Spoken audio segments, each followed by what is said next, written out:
Será que o seu time tem um armador de elite? Fala galera, quem fala é o Fidelis, hoje mais uma vez aqui, trazendo um vídeo de NBA, trazendo um vídeo de tier list, já que vocês gostaram muito do último, já tá com 700 visualizações até agora, foi o vídeo mais assistido do canal, então eu vim trazer aqui uma tier list dos 30 melhores armadores da NBA hoje, na verdade, os 30 armadores dos 30 times titulares, então eu acho que vocês vão gostar desse vídeo, já que gostaram do último, espero que vocês gostem muito, deixa aquele like, se inscreve no canal, e se você discordar de alguma coisa, deixa aí nos comentários. Vamos pro vídeo agora. Vamos lá, já tá tudo pronto aqui. Eu separei em 7 categorias. Separei na Elite, que são os melhores armadores da NBA. Muito bons, são aqueles que vão render muita coisa. Um retorno promissor, são aqueles que não jogaram tão bem na temporada passada ou se lesionaram e vão retornar. E eu acho que esse retorno deles são retornos promissores. É o bom é a galera aí da média. O meh é meio ruizinho. Abaixo da média são aqueles armadores que não vão render muito para a próxima temporada. E o aprendiz chinês, eu separei uma categoria especial para um jogador específico. Então vamos lá, vamos começar aqui com o Nickeil Alexander-Walker do Atlanta Hawks. Caras, ele foi o MVP, o Most Improved Player da última temporada, conseguiu ajudar muito o Jalen Johnson no papel de liderar essa franquia do Atlanta Hawks. Ele é um armador baixo, com bom volume de arremesso, bom volume de infiltração. Ele é primo de Shai Gilgeous-Alexander, então esse negócio de infiltração tá no sangue da família. É aquele cara que te incomoda bastante na defesa, é aquele cara que vai pontuar, que vai te entregar na pontuação. Então, eu coloco o Nickeil Alexander-Walker. Para começo, no muito bom. Ele que rendeu bastante na última temporada. Eu acho que na próxima temporada tende a evoluir com o time do Atlanta Hawks. O time do Atlanta Hawks que vai estar mais encaixado, vai ter mais tempo com os jogadores que foram adicionados na segunda metade da temporada, que foi quando a equipe engrenou, ganhou o maior número de partidas, teve um avanço inexplicável a franquia do Atlanta Hawks na segunda parte da temporada. Então acho que grande parte disso é dado aos retornos que as trocas e as adições fizeram, mas também ao Nickeil Alexander-Walker, que entregou muito na pontuação, que entregou muito na liderança dessa franquia. Vamos agora com o armador do Boston Celtics, que é o Peyton Pritchard, um armador jovem que eu gosto bastante. É aquele cara exímio arremessador. Gosto muito do Peyton Pritchard. Ele que na última temporada teve uma evolução assim gigantesca vindo de titular, né? Porque o Boston Celtics trocou o Drew Holiday, então o Peyton Pritchard teve que assumir esse papel. Juntamente com o Jaylen Brown, foi a liderança dessa equipe. Enquanto o Jason Tatum estava fora, o Derrick White estava muito mal na temporada, então eu acho que o Peyton Pritchard teve um papel significativo. O pessoal tá comparando ele como o novo Jalen Brunson, e eu acho que, tipo assim, se ele tiver a evolução correta, com os princípios corretos, e eu acho que no tempo correto, eu acho que o Peyton Pritchard tem tudo para engrenar e ter uma carreira assim muito boa na NBA na próxima temporada, com a troca do Jaylen Brown, com apenas o Jason Tatum como super estrela. Eu acho que o Peyton Pritchard vai ter que se provar que realmente tem esse papel, que realmente pode carregar essa franquia, que pode realmente no futuro ser o novo Jalen Brunson. Eu vou colocar ele aqui como bom, no sentido que ele pode evoluir para muito bom, porque eu gosto muito do Peyton Pritchard no seu volume de arremessos, na quantidade que ele acerta, na maneira que ele joga basquete, na maneira que ele vê o jogo, no seu controle de bola, que é algo sobrenatural. Então eu coloco o Peyton Pritchard em bom, mas assim, talvez com a quantidade de pessoas que fique em bom, ele suba para muito bom. Agora nós temos o armador aqui, o Egor Deming, que é o armador do Brooklyn Nets. Ele que na última temporada foi selecionado para o All-Rookie Team, foi para o segundo time de rookies, que são o segundo time de novatos, que foram os melhores novatos da temporada. O Egor Deming tem um futuro talvez promissor na NBA, não dá para ter muita certeza com base na última temporada, porque ele tá no Brooklyn, ele tava, né, no Brooklyn Nets, que não tinha uma pessoa referência no seu Michael Porter Jr., e que referência é o Michael Porter Jr., né? E ele acabou que ele teve mais a bola na mão, ele teve 13 pontos por jogo de média, teve 5,5 assistências. Então, assim, são bons números para um rookie na NBA. A gente não pode esperar que um cara que foi pick 9 tenha 25 pontos por jogo, isso é casos sobrenaturais. Eu coloco o Egor Deming para a próxima temporada ainda abaixo da média, mas o futuro dele é um futuro muito promissor. E depende também muito de como vai comportar esse novo Brooklyn Nets com o Julius Randle, que talvez o Brooklyn Nets deva competir por um play-in, não sei, por uma 11ª, 12ª colocação. Realmente não sei. Não dá pra julgar muito apenas com base na primeira temporada, mas julgando com base na primeira temporada e ainda ele não alcançando o teto que ele teve que ele vai ter na NBA, se cumpridas as expectativas, eu coloco o Igor Deming em abaixo da média por conta disso. O Kobe White já é um caso assim. O Kobe White, nos seus anos de Chicago Bulls, ele tava assim, teve uma época que ele tava sendo um dos melhores armadores da NBA. No Charlotte Hornets, ele chegou a ser banco do LaMelo Ball, chegou para ser banco, no caso. O Kobe White é aquele cara versátil, atlético, explosivo, também consegue arremessar suas bolinhas de 3 pontos, e ele não tem tanta característica de armador, mas ele tem uma característica muito boa e muito presente de liderança. Pro papel novo do Charlotte Hornets, ele vai ser bom. Só que eu acho que pro nível dos armadores da NBA, pro nível dos próximos jogadores que vão estar aqui, eu coloco ele no meh. Por quê? Ele não é aquele cara que vai decidir um campeonato. E ele também não é aquele cara que vai entregar, assim como alguns jogadores do meu time. Então eu coloco ele aqui no meh, porque ele é o meio termo perfeito. Ele é aquele cara que vai te entregar bastante, é aquele cara que vai entregar pontuação, vai entregar os seus arremessos de 3 pontos. Se colocar ele vindo do banco, ele vai conseguir entregar muito bem também. E agora na saída do LaMelo Ball, no papel de liderar essa jovem franquia do Charlotte Hornets, juntamente com Miles Bridges, Conk Knuckle, na saída do Miles Bridges também. Na verdade, eu confundi o Miles Bridges agora com o Brandon Miller, perdão. Mas na saída do Miles Bridges, na liderança juntamente com o Brandon Miller e o Conk Knuckle, eu acho que ele vai ter um papel muito importante, mas ainda eu coloco ele no meh, porque eu acho que não é aquele cara que chega a ser muito bom, não é aquele cara que eu vejo decidir num campeonato, por exemplo. Agora nós temos o Josh Giddey. O Josh Giddey, assim, dá pra colocar ele aqui no meh e dá pra colocar ele em bom também. Mas o Josh Giddey teve um determinado momento da temporada passada que ele tava no top 5 para MVP. Sim, com médias de quase triplo-duplo de média. Então eu acho que o Josh Giddey, ele vai ter um papel muito importante no Chicago Bulls na próxima temporada, que pode ser um Chicago Bulls competitivo, que o Caleb Wilson vai chegar, a estreia dele na Summer League foi um negócio absurdo. O Norman Powell vai adicionar a sua pontuação, a sua liderança, os seus arremessos e aquele cara pontuador também que precisava no Chicago Bulls. O Nick Claxton vai ter seu papel importantíssimo dentro do garrafão e eu acho que o Josh Giddey vai ter que ser a alma e o coração desse time no quesito de armar esse jogo, no quesito de conseguir seus roubos de bola na defesa de perímetro, no quesito de conseguir seus rebotes. Não é aquele cara que tem a sua característica principal, a pontuação, mas ele consegue te entregar uma pontuação razoável também.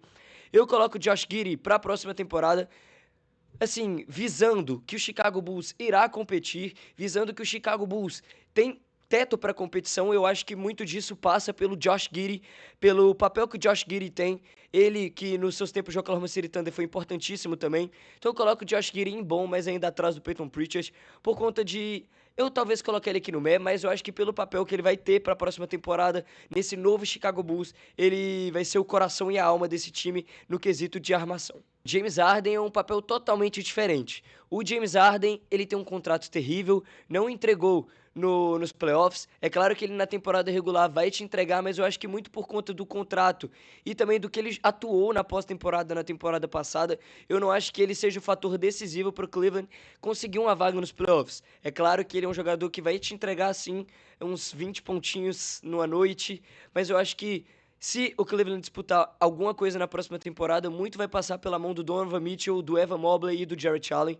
Então eu acho que o James Harden, pelo que ele entregou na pós-temporada, pelo contrato, tudo, eu coloco ele aqui no meh, mas na frente do Kobe White, porque é aquele cara que eu vejo talvez decidindo jogos, talvez tendo uma evolução, mesmo sendo um cara de 37 anos, talvez entendendo seu papel dentro do jogo, de armação, de quesito de liderar um time, só que ele nunca liderou uma franquia pra nada, nunca liderou, e quando chegou em algo promissor, chegou em algo grande, não foi ele o líder, ele foi liderado por alguns, Kevin Durant e o Russell Westbrook nos seus tempos de Oklahoma City Thunder, na temporada passada, carregado pelo Donovan Mitchell. Então eu acho que o James Harden assim, é o meh por conta do seu salário desconfortável e porque ele já é um cara de 37 anos, então a margem dele é aquele cara que vai degredir cada vez mais. O Kyrie Irving é aquele cara que vai entrar aqui em retorno promissor facilmente. O Kyrie Irving que é aquele cara que em 2024 ele teve o seu papel importantíssimo na corrida do Dallas para final, e eu acho que se quiserem competir com esse novo time, com o Cooper Flag sendo líder, talvez não sendo líder ainda, mas o Kyrie Irving sendo líder, eu acho que o Dallas Mavericks não vai perder em nada. O Kyrie Irving é campeão da NBA, é aquele cara que vai te entregar bastante na pontuação, é aquele cara que vai te entregar bastante nas assistências. Então eu acho que o Kyrie Irving, ele vai ter um retorno promissor. Ele já tá 2 anos aí fora das quadras, quase, né? Ele tá 1 ano e poucos meses. Ele lesionou em fevereiro de 2025, não jogou a última temporada para retornar com tudo nessa temporada. Então eu acho que pelo tempo que ele já teve para evoluir, para retornar, para pegar ritmo de jogo, para pegar tempo também, que é necessário, eu acho que o Kyrie Irving vai ter um retorno promissor nesse novo Dallas Mavericks, que eu acho que na próxima temporada tem teto para competir talvez por um play-in, não sei, oitavo ou nono lugar, e eu acho que muito disso pode passar pela mão do Kyrie Irving. Então eu acho que ele vai ter um retorno promissor para a próxima temporada. Não podemos julgar porque ele teve uma lesão complicada. Então, se ele retornar com base na lesão, ele vai ser abaixo da média, mas eu acho que o Kyrie Irving vai voltar muito bem por conta da tecnologia nova para o retorno das lesões. Então, o Kyrie Irving, nesse novo Dallas Mavericks, vai ter um papel importantíssimo e eu acho que ele vai ter um retorno, sim, promissor e muito bom. Agora, um cara que foi All-Star na última temporada, pode decidir jogos e consegue também te entregar muito na pontuação, é o Jamal Murray. Jamal Murray na última temporada chegou a ser ao NBA Third Team, que foi o terceiro time de melhores jogadores da NBA. Cara, o Jamal Murray é aquele cara muito bom na pontuação, é aquele cara que vai te entregar intensidade, explosão, infiltração e muitos arremessos importantes. É aquele cara que nos playoffs vai decidir jogos sim pra você e foi All-Star, foi ao NBA e ele tem todas essas premiações da última temporada, juntamente com o Nikola Jokic, que são os líderes dessa franquia de Denver. E eu acho que o Jamal Murray, aqui no muito bom, na frente do Nickeil Alexander Walker, tá perfeito. Porque ele é aquele cara que vai te entregar bastante, é aquele cara que vai decidir jogos para sua franquia. Você não vai querer jogar contra ele em um jogo decisivo. E o Jamal Murray, para a próxima temporada, eu vejo ele conseguindo ainda mais premiações individuais, não no quesito MVP, mas no quesito ao NBA, All-Star. Assim, muito bom jogador e eu gosto bastante do Jamal Murray. Você quer um armador de elite no seu time que liderou o Detroit Pistons para primeiro lugar na Conferência Leste na temporada passada. Ele vai te entregar intensidade, ele vai te entregar fisicalidade, vai te entregar pontuação e assistências no nível elite. Já usei o termo aqui, então eu posso colocar ele em elite. Cara, o Cade Cunningham é muito bom jogador. Cade Cunningham é aquele cara essencial que eu vejo ele tendo condições de carregar uma franquia sozinho para os playoffs, tendo jogadores com papéis determinados dentro de quadra, um arremessador, um defensor ao seu lado, mesmo sendo um excelente defensor, e jogando numa franquia muito defensiva. Eu vejo o Cade Cunningham como elite, foi top 5 MVP na temporada passada, vai te entregar bastante, e sim, se ele estivesse no meu San Antonio Spurs, eu ficaria muito feliz porque é um cara que vai encontrar o Wembanyama sozinho dentro do garrafão e ao mesmo tempo vai tirar uma sobrecarga da pontuação dele. Cara, ele é muito, muito bom jogador. Ele é do nível elite e talvez estamos diferente para um cara que vai ser cotado aí para um top 100 melhores jogadores da história, top 50, dependendo de como ele evoluir juntamente com esse time do Detroit Pistons, como ele vai evoluir individualmente. E, cara, o teto dele é de o teto de um dos melhores armadores da história da NBA. Gosto muito, muito, muito do Cade Cunningham, porque ele tem apenas 26 anos e, cara, ele é aquele cara nível elite que vai te entregar muito. Stephen Curry já foi elite. Hoje em dia, em problemas de lesão, em problemas de idade, também em problemas de não conseguir liderar a franquia do Golden State Warriors. Na verdade, ele é o único que tenta, mas a franquia Golden State Warriors não consegue evoluir. E eu acho que isso não é culpa do Stephen Curry. Então, se fosse julgar em base no time, o Stephen Curry estaria em média ou abaixo da média. Mas como estamos falando do melhor arremessador da história, que na temporada passada ainda conseguiu ter 27 pontos por jogo de média. E eu acho que ainda mais, cada vez mais, ele parece como vinho. Cada vez que envelhece mais, ele vai ficando melhor. Eu vejo o Stephen Curry como um dos melhores armadores ainda da NBA, ou talvez um dos melhores jogadores da NBA ainda. Eu acho que se ele tivesse num time melhor, a gente estaria falando de um dos armadores elite. O Stephen Curry é um armador de elite na história da NBA, mas estamos falando de hoje em dia, eu acho que as lesões ainda atrapalham um pouquinho, mas o Stephen Curry ainda entrega muito, muito, muito. Eu coloco o Stephen Curry aqui na frente do Jamal Murray ainda, pelo seu poder de influência dentro da franquia de Golden State, influência na história da NBA e ser o melhor arremessador da história, ainda ser um dos líderes da NBA em 3 pontos, ser um dos líderes de das franquias mais tradicionais da NBA. Então eu coloco o Stephen Curry em muito bom, porque ele ainda te entrega muito, muito, muito. E eu acho que se ele tivesse num time melhor, eu acho que a gente estaria colocando ele aqui na conversa de elite. O Fred VanVleet passou a última temporada inteira fora, e eu acho que ele teria um papel importantíssimo no Houston Rockets, que faltou o armador. Então eu coloco ele aqui em retorno promissor, porque ele perdeu a última temporada e foi a necessidade maior do time, porque tiveram que usar o Amen Thompson, que é um ala de força e versatilidade, na armação, que não encaixou, tentaram usar o Red Shepard, que é aquele cara arremessador, que é muito melhor no catch and shoot, ou também criar o seu próprio espaço de arremesso sozinho, não sendo um cara que distribui muito bem a bola. Então eu acho que o Fred VanVleet vai ser a alma e o coração dessa franquia de Houston. Eu acho que Houston precisa de jogadores como o Fred VanVleet no seu roster. Então eu acho que o Fred VanVleet vai ter um papel muito importante no Houston Rockets se eles quiserem voltar a competir. Porque foi a maior necessidade do time na temporada passada e ele passou lesionado, e eu acho que ele consegue sim voltar com um bom ritmo de jogo e voltar exercendo o papel que o time mais precisava na temporada passada. Tyrese Haliburton, eu acho que ele encaixa na mesma prateleira. O Indiana Pacers tem um teto para ser um dos melhores times da Conferência Leste na próxima temporada. Adicionaram o Ivica Zubac, que é o tipo de pivô que o Haliburton adora jogar no quesito de ponte aéreas, de criação de jogadas, de jogar no pick and roll também, que no caso ele jogava no pick and pop com o Miles Turner, mas eu acho que não vai mudar muita coisa no pick and roll com o Ivica Zubac, com o Pascal Siakam, achando ele livre no corner pro arremesso.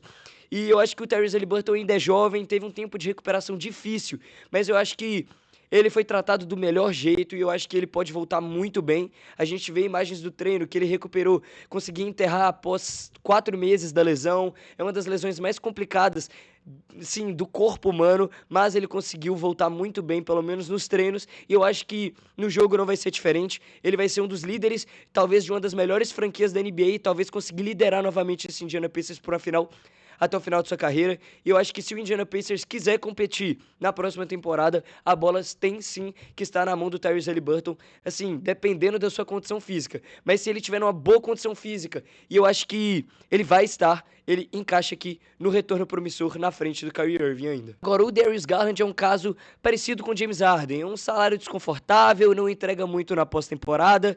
Agora, nesse novo Los Angeles Clippers, talvez ele tenha um papel mais importante em pontuação, coisa que ele não tinha em Cleveland, porque era distribuído ali entre Donovan Mitchell e Evan Mobley, e quando ele precisava de aparecer, ele não aparecia.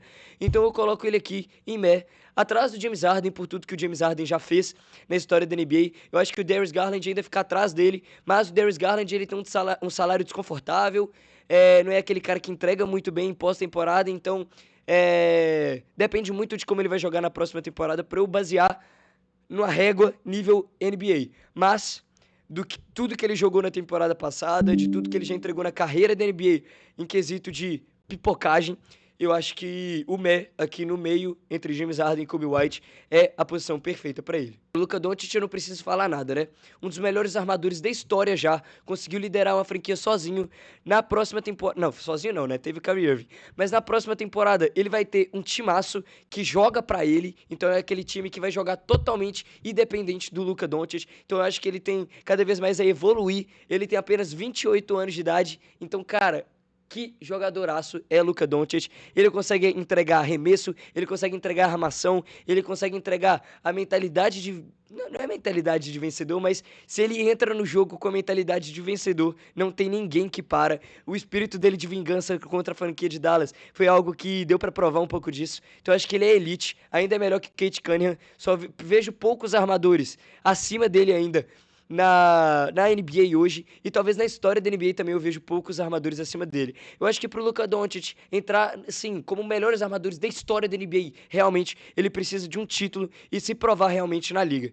Então eu acho que na próxima temporada ele tem tudo pra brigar pelo MVP, e eu acho que se ele ganhar o MVP, ele vai ganhar um prêmio que ele já devia ter ganho 3 anos atrás, em 2023. Então, cara, ele é muito bom, consegue entregar muito bem, e eu gosto muito do jogador que é Luka Doncic. O Ty Jerome é aquele caso difícil. Ele é um jogador muito bom com papel vindo do banco, mas titular numa franquia, ele não consegue levar a franquia para lugar algum, ainda mais esse Memphis Grizzlies, que é todo abaixo da média. Então eu coloco o Ty Jerome abaixo da média, mas na frente do Igor Damian, porque o Ty Jerome já provou muito bem ser um armador muito bom vindo do banco. E no Cleveland Cavaliers, naquela temporada incrível do Cleveland Cavaliers, ele teve seu papel essencial, mas não era titular. Então agora com o papel de titular, eu não acho que ele é aquele cara que é bom, não é aquele cara muito bom. Eu acho que ele é abaixo da média no quesito de querer liderar uma franquia. Então eu coloco o Ty Jerome abaixo da média por conta disso. O Davion Mitchell é aquele caso difícil, porque o Davion Mitchell vai jogar numa franquia que agora vai ter o Giannis Antetokounmpo, então eu acho que ele vai ter um papel muitíssimo importante, muito importante nesse Miami Heat. Então eu coloco ele aqui em meh, atrás do Kobe White, porque não é aquele cara que vai te entregar muito na pontuação, mas no quesito em armação, ele é um dos melhores da NBA hoje. Esse novo Miami Heat, no caso que a gente pode ver um jogador aí jovem, que vai ter os seus minutos agora, com esse time com pouca profundidade do Miami Heat, eu acho que sim, o Davion Mitchell vai ter um papel importantíssimo, pode ser um dos líderes no quesito de assistências da NBA, então eu coloco o Davion Mitchell aí em meh, porque não é aquele cara muito bom, não é aquele cara bom, ainda mais no quesito de finalização, de arremesso, então eu coloco o Davion Mitchell aí em meh por conta disso. O Ryan Rollins, ele chegou a entrar talvez na disputa de MVP, mas eu acho que ele não leva esse Milwaukee Bucks em lugar algum. A temporada passada pode ser uma temporada atípica dele, não sei, ainda mais agora que o Milwaukee Bucks perde a sua referência, que é o Giannis Antetokounmpo. Então, o Ryan Rollins, pra mim, é abaixo da média, mas ainda assim à frente do Igor Damian e abaixo do Ty Jerome, porque eu acho que o Ty Jerome teria papéis muito mais importantes em algumas franquias do que o próprio Ryan Rollins, e eu vejo o Ty Jerome entrando muito mais como papel importante numa franquia vencedora do que o Ryan Rollins. Então, ele é um jogador bom. Talvez, se ele mantiver o nível que ele jogou na temporada passada, na próxima temporada, se eu for fazer uma outra tier list, eu coloco ele em bom, mas eu acho que pode ter sido uma temporada atípica para um jogador que não tem muito alarme, não vai jogar numa franquia que vai ter muita atenção na próxima temporada, então eu coloco o Ryan Rollins aí em abaixo da média, porque ele ainda tem que se provar um pouco na NBA. Agora, o LaMelo Ball é aquele caso assim, ele vai ter um papel totalmente diferente do que ele tinha em Charlotte, no Minnesota Timberwolves. E eu vejo o LaMelo Ball como um dos melhores armadores da NBA hoje. Ele te entrega em pontuação, ele é um dos melhores arremessadores da NBA, ele ficou em segundo em líderes de bola de 3 pontos na última temporada, e é aquele cara que vai armar, vai te achar sozinho, vai achar uns passes sobrenaturais, e ele consegue sim liderar uma franquia para os playoffs, com jogadores que fazem papéis definidos. Então eu acho que o Minnesota Timberwolves vai muito bem na próxima temporada, e eu acho que esse encaixe pode não dar tão certo entre Anthony Edwards e LaMelo Ball. Mas falando de individualidade, de jogador para jogador, o LaMelo Ball já se provou sim ser um dos melhores armadores da NBA, então eu o coloco à frente do Jamal Murray e à frente do Nickeil Alexander-Walker, mas ainda atrás do Stephen Curry, porque o LaMelo Ball é um excelente jogador, gosto muito, e também é aquele cara que vai entregar visibilidade, vai entregar venda de ingressos para sua franquia, então eu gosto muito do LaMelo Ball, e eu acho que ele é um dos melhores no quesito de armação, de pontuação, de bola de 3 pontos como armador hoje na NBA. Vou falar de um cara que vai ter um teto All-Star na liga.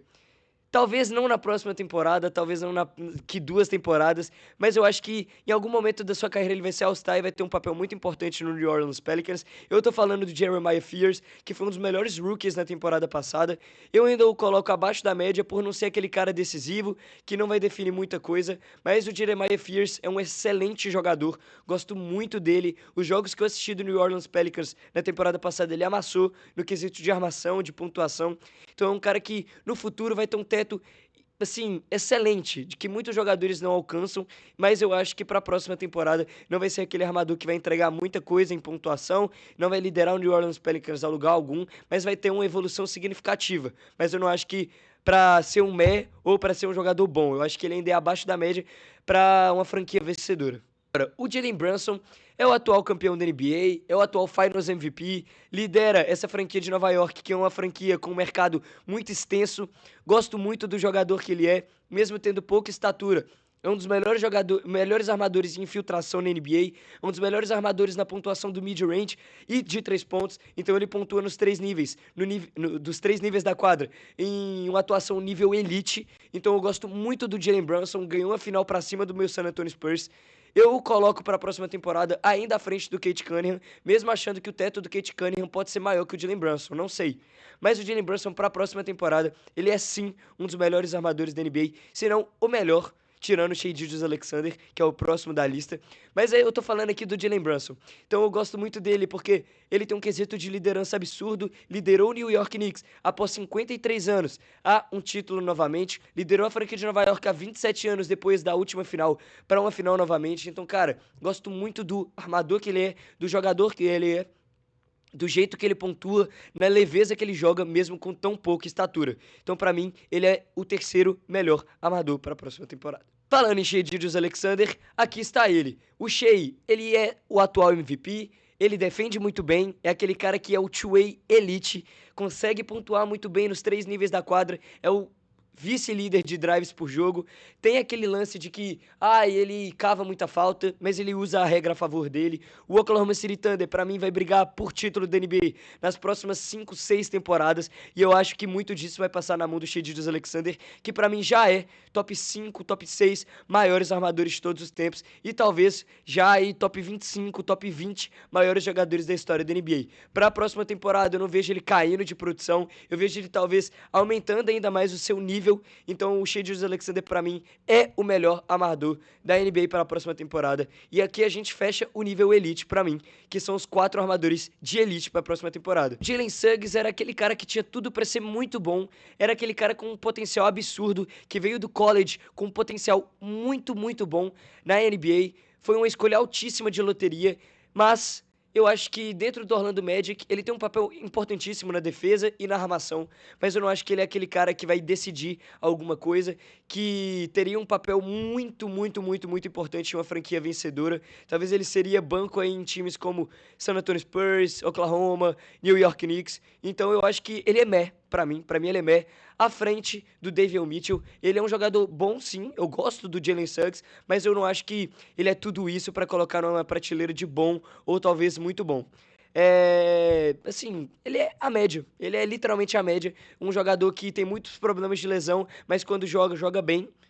Não é um jogador que quando joga, joga muito bem. Então acho que o meh aí, a média, pra equilibrar a quantidade que ele joga de jogos, as lesões, tudo, pra conciliar isso tudo, eu coloco ele como um jogador mediano dentro do nível dos armadores da NBA para a próxima temporada. Tyrese Maxey, a gente tá falando de um pontuador de elite que vai ter um papel importantíssimo pra mim no líder da Conferência Leste na próxima temporada. Ele teve 30 pontos por jogo na última temporada, é um dos líderes da NBA em pontuação. Eu gosto muito do jogador que ele é, no quesito de velocidade, de explosão, de atleticismo, também consegue te entregar um pouco na defesa. E cara, ele vai ter um papel importantíssimo agora com a adição do Jaylen Brown. Talvez ele reduza um pouco da sua quantidade de pontos, mas mesmo assim ele é um jogador de elite, mas ele não é ainda um armador nível elite.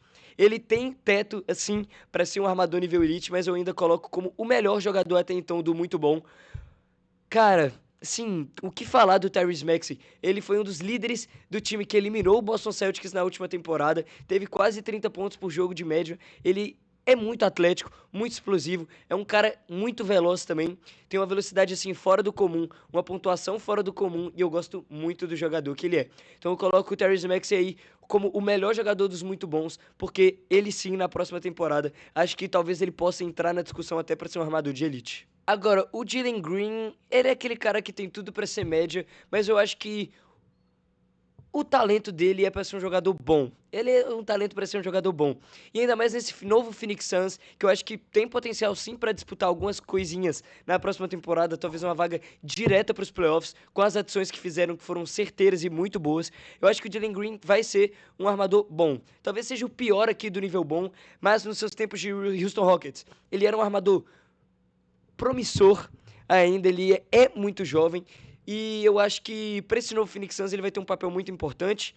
ele não é um armador de origem, ele é ala armador, mas eu acho que com o Devin Booker e tal, para mesmo o Phoenix Suns não tendo um armador de elite, eu acho que quem vai entrar para fazer esse papel por falta de opção, é o Jalen Green. Mas mesmo assim, eu acho que mesmo por falta de opção, ele não vai ser aquele cara que vai decepcionar. Eu coloco o Jalen Green em bom, pelas atuações que ele teve na temporada passada, que teve um determinado momento que ele foi muito bem. E eu acho que para a próxima temporada, por ser um jogador jovem, que a tendência é evoluir, eu coloco ele aí como o pior jogador até então dos Bulls. Damian Lillard é outro. Assim, eu poderia colocar 25 opções de armadores aqui do Portland Trail Blazers, que é o time que tem as melhores opções na NBA. Eu poderia colocar o Ja Morant, mas eu acho que o Ja Morant, assim, entre o Damian Lillard e o Ja Morant pro Portland Trail Blazers, talvez o Damian Lillard seja mais importante, talvez o Ja Morant jogue aí como ala amador. E eu acho que o Damian Lillard pro Portland Trail Blazers, que na temporada passada pecou muito em arremesso de 3 pontos, e também ser a maior identificação, a cara, o maior ídolo da franquia, o maior pontuador da história da franquia. E o retorno que ele vai ter não vai ser apenas de lesão, mas também um retorno significativo para a história do Portland Trail Blazers, o retorno para a franquia.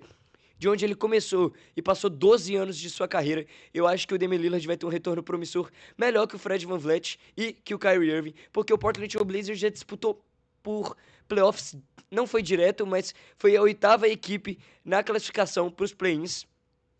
E eu acho que agora com a adição do Damian Lillard no quesito de 3 pontos, que ganhou o torneio de 3 pontos na temporada passada, que é aquele cara que vai entregar liderança, é um veterano, mas não ganha o contrato de veterano, é claro que o contrato dele é muito alto, mas é um veterano que lidera os jovens, que pode ajudar na mentalidade dos jovens e também que pode entregar muito dentro de quadra. Eu coloco aí como ele um dos melhores retornos promissores na próxima temporada da NBA. O Darius Eckhoff Jr. no Sacramento Kings é muito por falta de opção. É claro que o teto dele é para ser um armador nível elite da NBA. Mas, como é a rookie season dele ainda, o Sacramento Kings não vai brigar por nada na próxima temporada. Talvez ele não tenha a bola nas mãos, assim como ele teria em outros times com um desenvolvimento de jovens melhor do que o Sacramento Kings, porque o time vai ter o ego do Zach LaVine, o ego do Domantas Sabonis. Então, eu acho que o Darius Eckhoff Jr., o teto dele é para aqui, mas eu acho que para a próxima temporada estamos falando de um armador abaixo da média, porque ele é um rookie ainda, ele não vai conseguir liderar esse Sacramento Kings para uma possível vaga nos playoffs, nos play-ins. Então eu acho que para a próxima temporada ele vai ser abaixo da média, mas eu acho que para um futuro não muito distante ele possa ser um armador de elite. Chegou o jogador que eu queria colocar no aprende chinês. Cara, não existe um cara com esse contrato jogar numa franquia que disputa por muita coisa. Eu poderia até colocar o Dylan Harper aqui. O Dylan Harper seria um jogador, talvez aqui no muito bom para bom, sem clubismo nenhum. Mas o De'Aaron Fox, pelo contrato que tem, pelo que ele entregou na última temporada e o título que ele entregou pro New York Knicks, eu coloco ele em aprende chinês, porque não existe um armador desse nível, um armador que ganhe esse tanto jogando numa franquia que precisa de um armador para achar o Wembanyama, um armador que pontue para tirar a sobrecarga de pontos do Wembanyama, jogar do jeito que ele jogou na última temporada. Eu acho isso inadmissível e eu acho que o De'Aaron Fox aqui em aprende chinês tá muito confortável e muito bem encaixado. O Immanuel Quickley, ele é assim, ele é um armador bom, só que dentro do nível de régua dos armadores da NBA, ainda mais não sendo um cara que tem tanto a bola na mão no Toronto Raptors, mas o Toronto Raptors, se for concretizada a troca do Kawhi Leonard, vai brigar por muita coisa na próxima temporada, eu coloco o Immanuel Quickley aqui em na frente do Darius Garland. Vou colocar na frente do James Harden também, talvez ele possa entregar até mais que o James Harden no quesito de papel ou de importância para a equipe. Porque ele é um dos líderes da NBA em roubos de bola, ele na temporada passada, na pós-temporada, ele se lesionou, então poderia ter sido totalmente a série contra o Cleveland Cavaliers, no possível retorno do Immanuel Quickley, que é um cara, assim, como diz o nome dele, quick, ele é rápido, ele é veloz, ele consegue te entregar na armação, consegue te entregar na defesa também, é aquele cara muito chato de jogar contra. Então eu coloco o Immanuel Quickley dentro do papel que ele vai ter pro Toronto Raptors na próxima temporada, dentro do jogador que ele é para a franquia do Toronto Raptors, eu coloco ele aqui em muito bem encaixado e eu não acho que tá mal colocado. Keyonte George, estamos falando de um jogador muito bom, só que eu acho que dentre os nomes que estão ali muito bons, eu coloco como o melhor jogador do bom até agora. É um cara com futuro muito bom nesse time do Utah Jazz também, que vai brigar por muitas coisas na próxima temporada, na minha opinião, mais do que a temporada passada. Talvez não seja por muita coisa, mas venha brigar por alguma coisinha sim. Muito disso vai passar pela mão do Keyonte George, que teve 27 pontos por jogo na temporada passada. O pouquinho que o Utah Jazz disputou na última temporada foi por conta do Keyonte George, que assumiu esse papel de liderança da equipe, até mesmo mais do que o Lauri Markkanen, que foi All-Star da NBA. Então eu acho que o Keyonte George, ele tem essa importância sim, vai ter a importância para o Utah Jazz na próxima temporada, e é um jogador jovem e a tendência dele é evoluir. Então o Keyonte George vai ter esse papel importantíssimo para a franquia de Utah, e também pelo que ele entrega dentro de quadra, talvez fora de quadra também, que ele queria ser o assistente técnico dos jogadores da Summer League do Utah Jazz. Então eu acho que é um cara que pode agregar muito para esse time jovem e promissor que é o Utah Jazz, assim como é jovem e promissor a carreira do Keyonte George. Agora, para fechar, temos aí o Trae Young no Washington Wizards. Cara, para mim é um retorno promissor também. Talvez o pessoal fala que ele é um jogador overrated, é um jogador superestimado, mas eu coloco o Trae Young na frente do Fred VanVleet, talvez não na frente do Kyrie Irving, porque o pouco que ele voltou na última temporada, ele não voltou muito bem, foi trocado pro Washington Wizards pela razão de não conseguir liderar mais a franquia do Atlanta Hawks, mas eu acho que nesse novo papel dele no Washington Wizards, jogando com o AJ Diabanza, que vai ser um cara muito promissor para a história da NBA, é a primeira escolha de um draft muito bom, é um cara versátil, e o Anthony Davis também, tem o Alex Sarr, tem o Keyshawn George, que é um cara que também é um teto muito bom na história da NBA. Então o Trae Young, para mim, vai ser um retorno promissor também, por conta que ele teve problemas de lesões na temporada passada, e eu acho que ele nesse novo time do Washington Wizards vai ter um papel importantíssimo na liderança do time e também na armação, que ele é um dos melhores armadores no quesito de distribuição de bola, de assistências, até mesmo da NBA. E eu gosto muito do Trae Young. A minha primeira regata da história da NBA de um jogador foi do Trae Young nos tempos de Atlanta Hawks. Então, o Trae Young tem certo valor sentimental pra mim. Eu gosto muito do jogador que ele é. Ou seja, assim ficou a nossa tier list. Eu coloquei aí do Elite, eu coloquei, na verdade, os jogadores. O que tá mais na esquerda é o melhor, o que tá mais na direita é o pior dessa categoria. E, claro, quanto mais em cima o jogador está, melhor colocado ele estará. O Elite, então, ele é muito bom, e o Apprentice Chinês é o pior armador da NBA pra mim, dentre os titulares hoje. Então é isso, a tier list foi montada. Se você discorda de alguma coisa, deixe sua opinião aí nos comentários. Se você é novo no canal, já deixa aquele like e também se inscreva. Cara, rumo aí aos 200 inscritos, até mais ou menos aí o começo da temporada da NBA. Fidelis ficando por aqui, aquele grande abraço, valeu, falou e tchau.